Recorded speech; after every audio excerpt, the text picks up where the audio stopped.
Thank you, sir. Chris Hockenvold. Thank you, Mr. Speaker.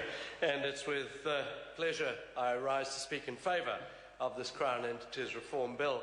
And I'd like initially to acknowledge a few points that have been made by other speakers, in particular Honourable Trevor Mallard, who mentioned he has concern over the Charities Act, but in other ways is pretty supportive of the bill, and indeed the most recent speaker from the Green Party, Kevin Haig, who I know has had a background in health and is very committed to it.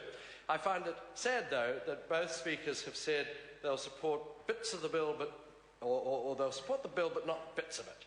And I think that that's unfortunate, even though there has been a good level of discussion at the Select Committee. And indeed, I note the point that Kevin Haig made about submitters not feeling they had sufficient time. It is a consequence, I would suggest, Mr. Speaker, of changes of government, and I know there are several bills which have been thus affected.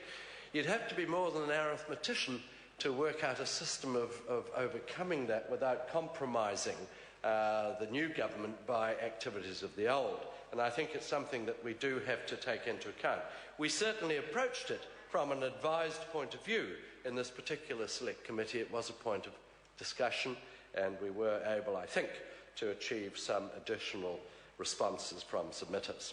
The bill provides us with an opportunity to greatly improve the effectiveness of the public sector by reducing the duplication of services, reducing the separation of and indeed, it's not my phrase, but it's one that I like, Mr. Speaker, that this government is not about increasing public services, but it is about increasing services to the public from government departments. And I would have to say, it sounds like mine, thank you, Mr. Fenderson, but I wish I had thought of it.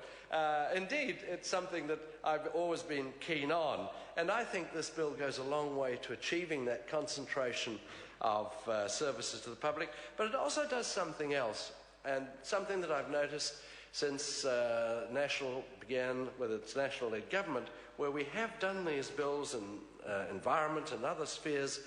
It produces a synergy for the government departments that are involved. It brings together people of the same mind, and they're not working in isolation, they're not working in silos. It stops the proliferation that occurred, and I say it advisedly, under the Labour-led previous government, and I understand that they believe in an expanded public service. They always have, they do, and they probably always will, whereas we don't. So we feel this bill is a responsible response to the situation of public service proliferation, to reduce that, and it's in keeping with the government's overall direction for the state sector and the government's aim of improving state sector performance.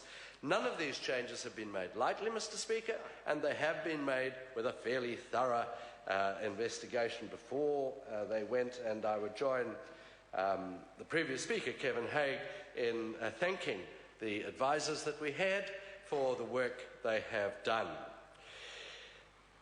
As a Select Committee, I'm proud to be the Deputy Chair of this particular Select Committee. It's a significant one that covers, I think, 8 ministries and involves itself.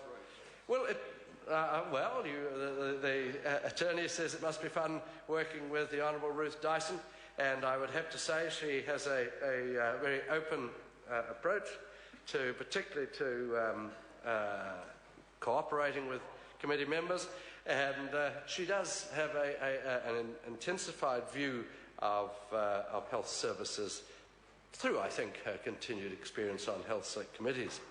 But the committee, as I say, I'm always interested when the speeches come out because they don't always reflect the degree of unanimity or the degree of agreement that does occur during the discussion at committee level.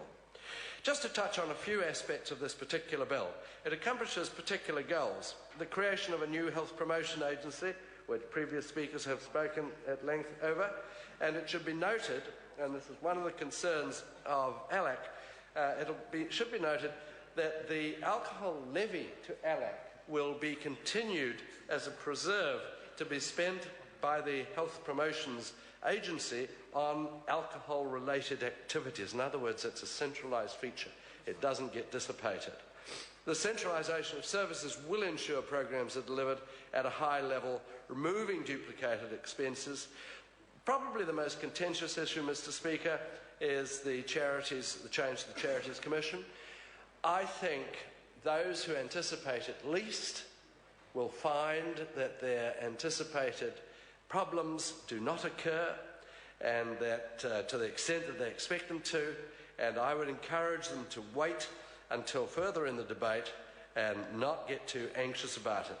But I am heartened to hear levels of support from both sides of the House for the majority parts of this bill. I support it wholeheartedly and call on all members of the House to do the same, as I'm sure all members of the House will. Thank you, Mr. Speaker.